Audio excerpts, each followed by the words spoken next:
What is going on, my home studio addicts? My name is Joel Prue, and you may know me from my mixing tutorials. Maybe you are subscribed to my email list. Maybe you've sent me some music to work on or critique for you. Or maybe you don't know who the hell I am and you're wondering just who this guy is. Well, like I said, my name is Joel Prue, and I've been mixing and recording music for about 15 years now. I run a recording studio out of my home, and a little over a year ago, I started the Home Recording Network as an attempt to help engineers out who are in the same spot that I was in 15 years ago. Engineers who are struggling to get their music or their recording sounding as good as their favorite bands and artists. My goal here was to reach as many people as possible, and this goal was set after reading the book The Go-Giver, which I highly suggest you read. But mixing and mastering just isn't my whole story. I actually have kind of a dark past, and I struggled heavily with addiction before I got where I am today. So in my attempt to reach as many people as possible, I figured I should share my story with you guys because I definitely think there are some people out there who can benefit from it.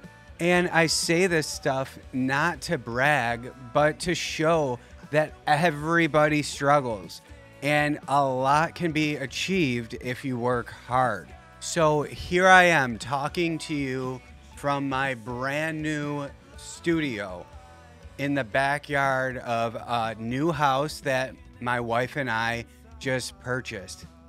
But life has not always been this good. In high school, I appeared to be a pretty normal guy. I kind of got in with the music crowd because I was a guitarist, but I was always the person looking to have some fun or create laughter. But on the inside, there were major insecurities. My need to be accepted and the fear of just not being liked were always in the back of my head. And if you would have asked any of my closest friends at the time if I had any major insecurity issues or anything like that, none of them probably would have known because of the act that I put on at the time. So as musicians do, I started playing in bands and playing shows. And it was at this time where I started to drink alcohol and smoke pot, just like all my other friends were doing. But to me, this stuff was powerful because it pushed all my insecurities right to the back of my head. It seemed like with these new tools, everything was going to be okay. I could finally feel like a normal person. Then enters college, and this is where most of my major troubles began.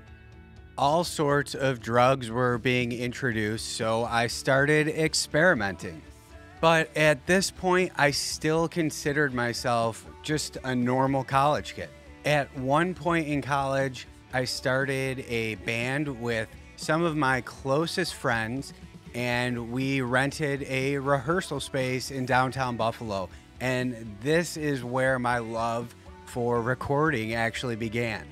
I had a MacBook Pro, GarageBand, my first set of drum microphones, and it was basically love at first sight.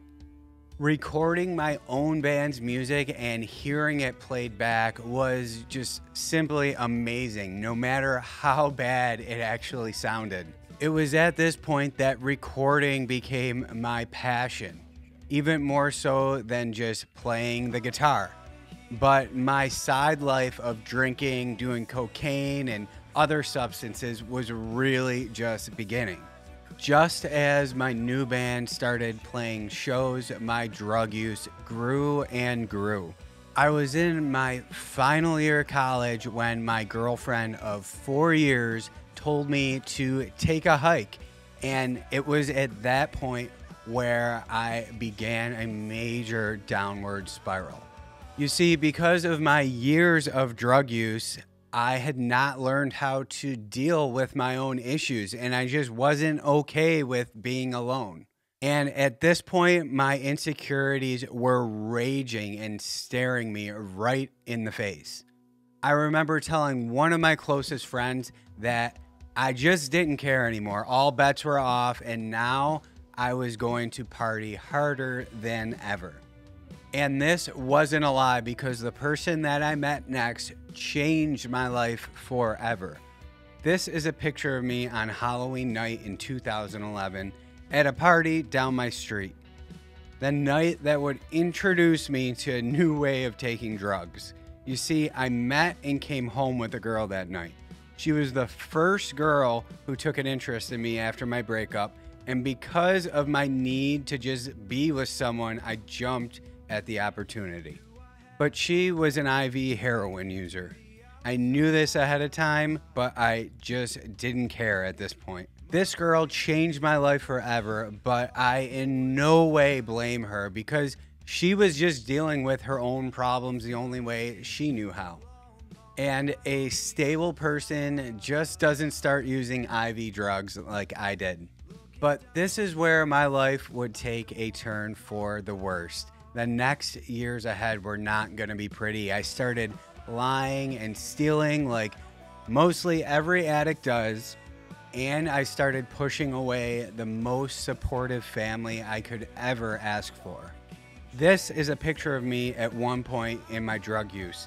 I was 128 pounds and of no use to society. I struggled for years and literally couldn't get clean to save my life. At one point, I sold every piece of musical and recording equipment that I owned, and I basically just gave up hope. All I cared about was my next use of heroin or cocaine. I was literally spending half of my day in a bathroom shooting up. I had extreme paranoia, and I was just trying to hide from the world. But in 2016, my family forced me to go to a rehab facility, and this is where I would meet my wife and one of my best friends. And it was also where I would discover that my addiction could be replaced with something even better than drugs. You see, in this rehab facility, there was this little crappy acoustic guitar. And from the first time I struck a note, I rediscovered my love for music. I mean, this little guitar became glued to me in there. And I knew that when I got out of rehab, I needed to have a plan. I set a goal that when I got out, I was going to get every piece of musical and recording equipment back, plus some. But the bigger goal was that I wanted my own recording studio, and this was going to be my main focus. So after rehab, I went back to my job as a network engineer, and I started to just live life like a normal person, but without drugs or alcohol.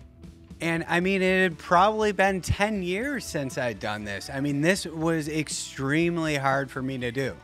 But luckily, I had the support of a ton of family and friends, and I could not be where I am today without the support of a lot of those individuals. Shortly after rehab, I had started renting a house, and I built a makeshift recording studio in the basement.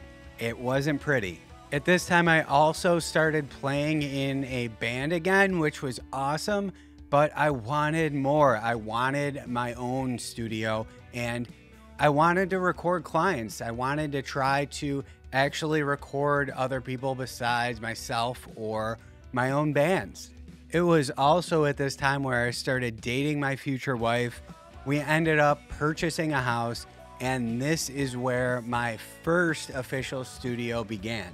With the help of my father, we converted the basement of that house into a recording studio. And it wasn't long before I recorded my first official client, and things were going really good. A year later, I was married. I had several years of sobriety under my belt, and I had a recording studio in the basement of my home. I mean, I was living the dream. And just recently, my lovely wife found an even better house with my own building in the backyard for my studio. And that's where I am now, my dream studio. I never thought I would be here, to be honest. I mean, I always dreamt of it. But now it's a reality because of the support from my family and friends, the love from my wife and my cats, and music, my direct replacement for drugs. All those things have gotten me through the last 6 years. It took a lot of time, dedication, hard work, the ability to work on my own character defects. I mean, it took a lot to get to where I am today. It didn't happen in a day, and the work is continuous, but change is possible. And my wife will tell you firsthand how much time I spend in the studio. Music is my crutch. So if you are struggling with anything, just know that this gift of music has the power to heal. If it wasn't for that goal that I came up with in rehab, I don't know what I would have been doing for the last 6 years. If I am not working on music, I am probably discontent. So I guess I'm just gonna have to keep on making music and recording music because that's what makes me happy. So I hope if you're watching this and you're struggling, you can see that there is hope. And if you're not struggling, I hope you can have compassion for those who are. So that's it for me. Happy mixing, everyone. If you haven't gotten your home studio mix guide yet, click the link in the description, or hey, reach out to me with any questions. Thanks. Guys, thanks for watching. Make sure to download your free Ultimate Home Studio Mix Guide. I made this for you guys so you could start getting your mixes sounding better. There's a lot of great information in there. And be sure to reach out if you have any questions or if you need any help with your mixes. Thanks.